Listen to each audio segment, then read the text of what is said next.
Hello दोस्तों, आज की इस वीडियो में हम जानने वाले हैं कि बेटियां किस घर में जन्म लेती हैं, कौन सा कर्म करने से बेटी के रूप में जन्म लेते हैं, क्या बेटी माता पिता के लिए बोझ होती है। दोस्तों, यदि आप भी जानना चाहते हैं कि बेटी किस घर में जन्म लेती है, गरुड़ पुराण में भगवान श्री कृष्ण जी ने बड़े सरलता से समझाया है, तो आज का यह वीडियो आप अंत तक जरूर सुने। दोस्तों, आज भी हम ऐसे समाज में जी रहे हैं जो आज भी पुरुष प्रधान है। आज भी जब लड़की का जन्म होता है तो अधिकतर घरों में मायूसी छा जाती है। और दोस्तों, यह और कुछ नहीं बल्कि हम मनुष्यों की अज्ञानता है।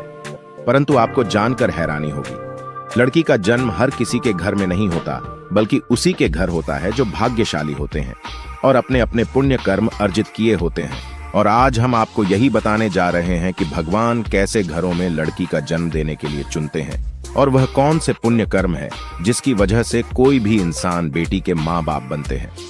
दोस्तों, भगवान श्री कृष्ण से अर्जुन पूछते हैं कि हे माधव, किन कर्मों के कारण किसी के घर पुत्री धन की प्राप्ति होती है, अर्थात कैसे घरों में बेटियों का जन्म होता है। तब श्री कृष्ण जी अर्जुन से कहते हैं, हे पार्थ, अगर किसी के घर बैठे भाग्य से होते हैं तो बिटिया सौभाग्य से, और जो भी स्त्री या पुरुष अपने पूर्व जन्म में पुण्य कार्य अर्जित किए होते हैं, उन्हें ही एक बेटी के माता पिता होने का सौभाग्य प्राप्त होता है। बेटियों को जन्म के लिए उन्हीं घरों को चुना जाता है जो बेटियों का भार सहन कर सके, क्योंकि तीनों लोकों में स्त्री अर्थात बेटियां ही ऐसी होती हैं जिसका भार हर कोई सहन नहीं कर सकता। वह बेटियां ही होती हैं जो इस सृष्टि को निरंतर चलाएं, मान के लिए अपना सर्वस्व निछावर कर देती हैं।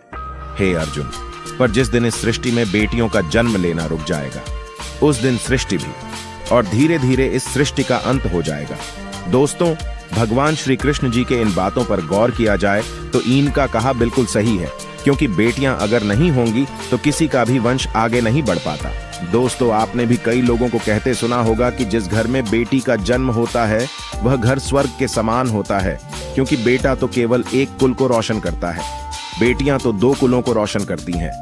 माता पिता के घर वो बेटी के रूप में अपने उत्तरदायित्व का निर्वहन करती हैं, तो ससुराल आकर एक बहू के रूप में सारे कर्तव्यों का पालन करती है। दोस्तों, रामायण में बताया गया है कि प्रभु श्री राम के पिता राजा दशरथ की मृत्यु हो गई थी, तो माता सीता अर्थात राजा दशरथ की बहू ने ही उनका पिंडदान किया था, जिससे उन्हें जन्म मरण के चक्र से मुक्ति मिल गई थी। इतना ही नहीं, हिंदू धर्म शास्त्रों में बताया गया है कि बेटियां भी अपने पिता के नाम का पिंडदान कर सकती हैं। वहीं अगर ससुराल पक्ष में कोई पुरुष नहीं है तो इस स्थिति में बहू भी पिंडदान कर सकती है। इसलिए दोस्तों, वह लोग बहुत किस्मत वाले होते हैं जिनकी घर में बेटी जन्म लेती है। वही वह परवल किस्मत के होते हैं जिनके घर एक से ज्यादा बेटियां होती हैं। शायद यही कारण है कि बेटियों को लक्ष्मी कहा गया है।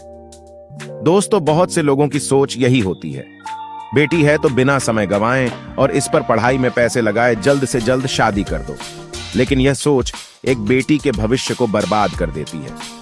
जरा सोचिए, एक बच्ची के मन में कितने सपने होते हैं, उसे कुछ करना है, लेकिन यह सपने सिर्फ सपने ही रह जाते हैं। इसलिए अपनी बेटियों को सपने पूरे करने देना चाहिए, उन्हें जीवन में हर वह खुशी दे जो उन्हें मिलनी चाहिए। एक बेटे से ज्यादा एक बेटी हमेशा अपने माता पिता के लिए सोचती है।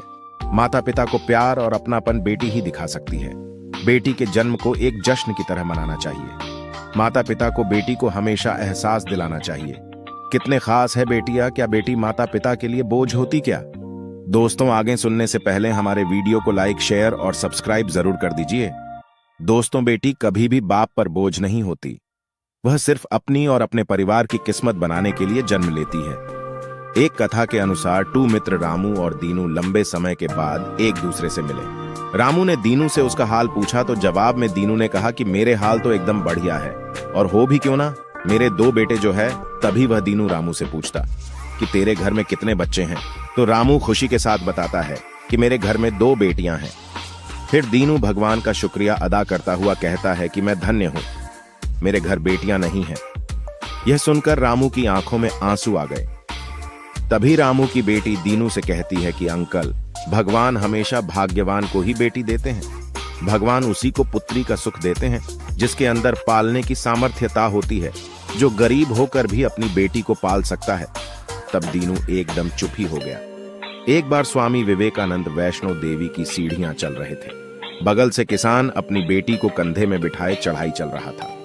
तभी स्वामी विवेकानंद ने कहा कि बाबा, आपकी बेटी का बोझा आपको लग रहा होगा, इसको मैं उठा लेता हूं और माता वैष्णो के दरबार तक ले चलता हूं। सबके सामने स्वामी विवेकानंद से कहा कि बेटी कभी भी बाप के कंधे पर बोझ नहीं होती। बेटियां अगर बाप के कंधे पर है तो वह हर बोझ को हल्का कर देती है। दोस्तों, बेटियां कभी भी धन की भूखी नहीं होती। बेटियां सिर्फ मान और सम्मान की भूखी होती है। कौन सा कर्म करने से बेटी के रूप में जन्म लेते हैं?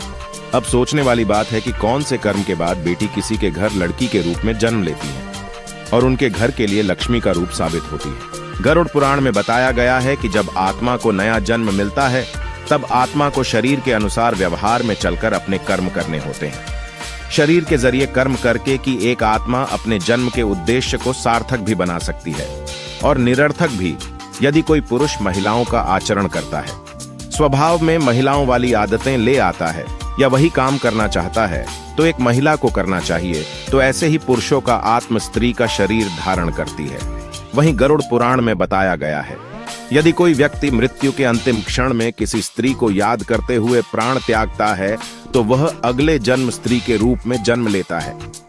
वही अगर वह अंतिम क्षण में परमेश्वर का नाम लेता है तो वह मुक्ति के मार्ग पर अग्रसर हो जाता है।